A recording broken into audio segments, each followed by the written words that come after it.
Hey, awesome agents, it's Brandon here from Property Agent, and in this video, I'm going to be speaking to one of the top three questions that I get asked in almost every single consultation that I have with agents and agency owners across Australia and New Zealand. And the question is something that you've got to anticipate. You know it's coming, and it's around lead generation. How do I generate more leads? How do I generate more business? How do I create more opportunities for myself and my business? And how do I make more money? And the reality here is that it's a lot simpler than what most people think. And most people I speak to will say, hey, here's a chunk of money. Where do I put it? What's going to work? What's the new fad? What's the new strategy? What's going to produce the results quickly? What's going to happen? What's going to produce what I want right now? And it's not going to cost me as much as possible. It's what's going to produce the result that I want and not cost me an arm and a leg. That's the questions, those are the statements that I typically get throughout all of my conversations. And the reality is it is simpler. And there's a strategy here that is often overlooked.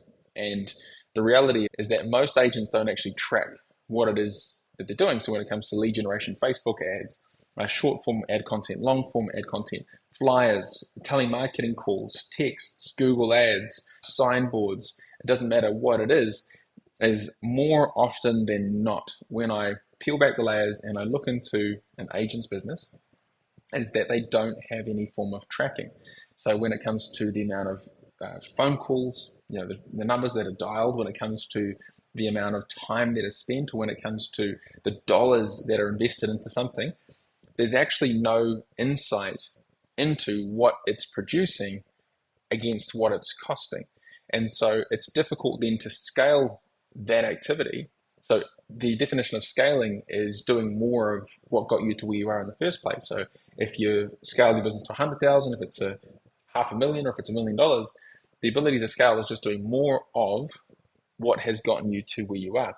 And in order to scale and grow, you need to know what you've done to achieve those results and then invest and do more of that.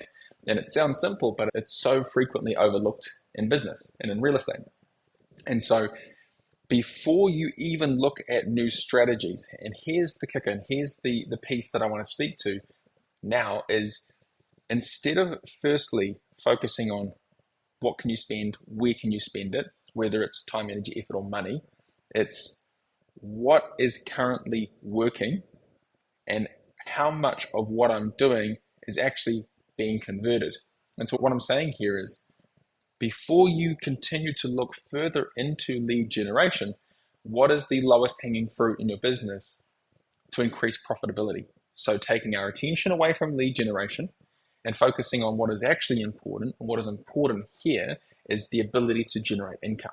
Because generating leads is all well and good, and that's great, and that's what we want. But fundamentally, and in the long term, and as the end result, it's to produce something, and it's to produce an income.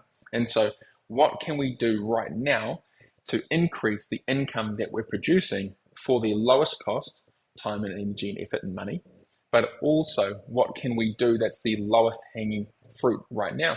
And what we typically do, and what I recommend that you do, is before you look into what you can spend, what strategies are out there, who you can consult with when it comes to marketing agencies, or who's got the next best thing, that recipe for success is, look at your conversion rate.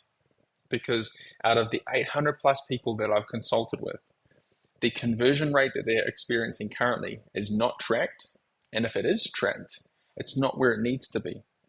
In your business right now, if you're not converting 80% of all opportunities that go to market, whether it's somebody from your database or it's somebody that's new into your database via lead generation strategies, even if it's Facebook, if you're not converting 80% plus of those opportunities, then there is money that is being left on the table.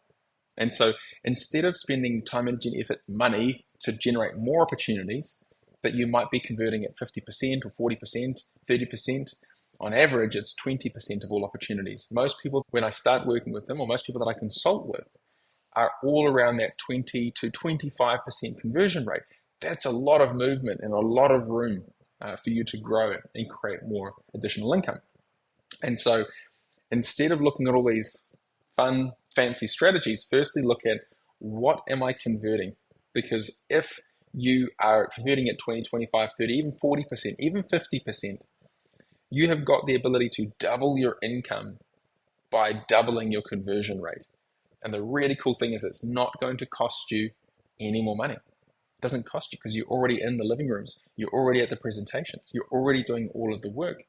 All that's happening is that they're just slipping through your fingers. They're going somewhere else for some reason, right? And why is that reason? And I'll get into that in a moment. But firstly, it will cost you no more time, energy, and effort to improve your conversion rate and ensure that your conversion rate is at 80% or above, because you're already doing the work. You don't need to necessarily invest right now in new strategies. It's firstly, because you're already there, you're already in the living room, let's win more of those appointments, because then you're spending less time out there trying to figure this out. Just win what you're already in. The opportunities you're already in, let's win them. And so when it comes to the conversion process, the number one reason why I see most agents fail that process, there's a couple of honorable mentions like, following up, communication. But the number one reason is because there's a lack of value that is provided in that conversion process, in that listing presentation. And what I see a lot of the time happen is that agents will have minimal connection points with the owner. There's minimal value that's provided, and you'll provide insights into what the property is worth. But that's all well and good, but that's exactly what every other agent does, right? Most agents, blanket statement, most agents will do one visit, and then it's a presentation on the property in that one visit all at once. And that's the amount of connection that they have with an owner. It's a, hey, do you want an appraisal on the phone? Yes. Or they've requested information on Facebook, which has led to an appraisal, or they've come through from the database. And so you've had that one initial connection to book them in, and then you've attended the property. And then at that one first initial inspection, you're presenting all the information and you're trying to close them and convert them right there and then, or you're walking away and then trying to convert from that one appointment with all the value that you've provided in that one meeting. And what happens is we actually spend more time trying to find the next opportunity when it would be easier just to spend more time with the person that you've already got an opportunity with. And so what I'm saying here is the first suggestion that I make, if you're wanting to provide more value, because it's a lack of value in my experience with the people that I work with and the insights that I've gotten in by the 800 consultations that I've had, is if you spend more time with the people that you've currently got opportunities with than you do trying to find the next person, you have a greater success rate simply because they've got proximity to you and you'll be able to provide more insights, more communication, and more value. And by meeting somebody via a two-step appraisal process, and this is what I'm suggesting here first, is review your process and look into this, is we noticed in our business, it took us 5 years to figure this out, was the moment we moved from a one-step appraisal visit to a two-step appraisal visit, we exceeded an 80% conversion rate across all of our agents, across our teams, by simply moving to a two-step appraisal process. And the reason is that there's more proximity to you, there's more connection with you. You're going to the property the first time and you're actually going and inspecting the property. So which means when you come back the second time, the properties that you used in your CMA to compare against are more accurate. You also made sure that you've taken into consideration any insights that the owner might have shared with you in regards to their property, things that you may not have known prior to going to the first inspection, but also things that are important to them that you can speak to and make sure that are built into the appraisal when you go and present to them the second time, so they feel more understood, they feel more heard, they feel like you understand them, they like you. People like people that are like them, if that makes sense. So if somebody believes that you are like them, they will like you more. And so by simply hearing them, understanding them, and providing what they want, lets them believe that, and it's the truth, that you understand them and you're providing what they want and what they need as well. And so there are so many benefits to simply making it so that your appraisal process is a two-step appraisal process as opposed to that one-step appraisal process as well.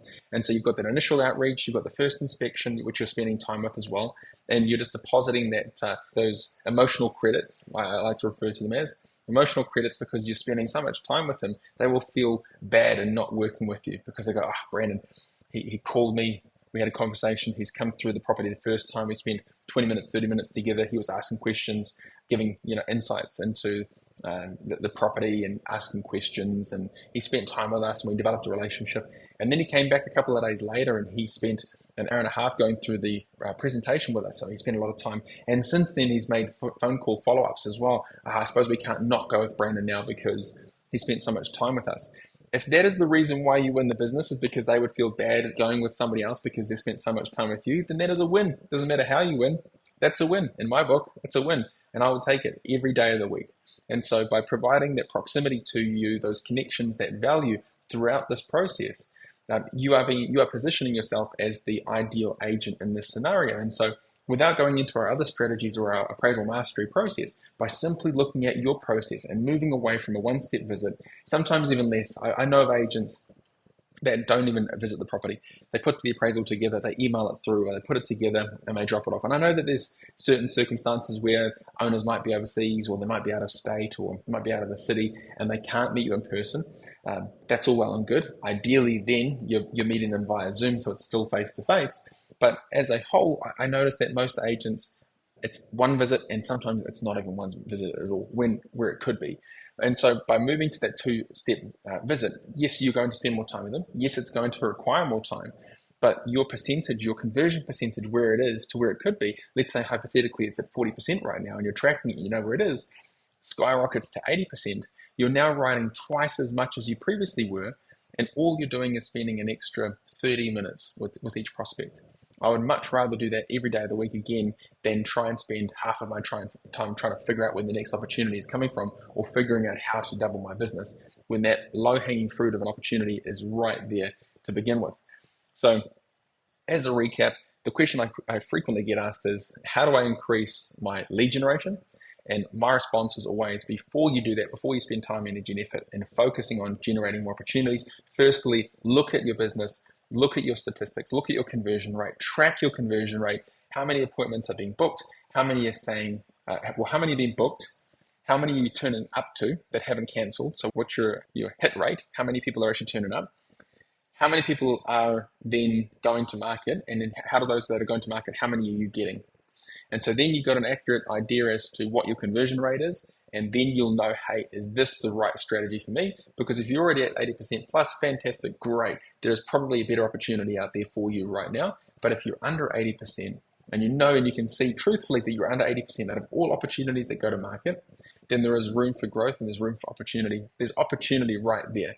And I'd say go and grab it and seriously consider moving to that two-step appraisal visit process. Because in my experience, again, it took me 5 years to figure this out, because we weren't, prior to that, accurately tracking absolutely everything within our business, operations, marketing, sales. We weren't. We do now, and our business has benefited from it greatly year on year on year. Because we have insights, we know where to focus our attention, we know to focus our energy, and we know what we need to do in order to scale. It gives you so many insights. And so again, look at your conversion process first, look at your conversion statistics, and before you look to spend money or time in trying to create more opportunities, focus on what you are doing in the living room, in that process, what value are you providing, and can you increase your percentage? And if it's a significant amount, then focus on that first, because your bank balance is going to thank you for it at the end of the year. So see you in the next one.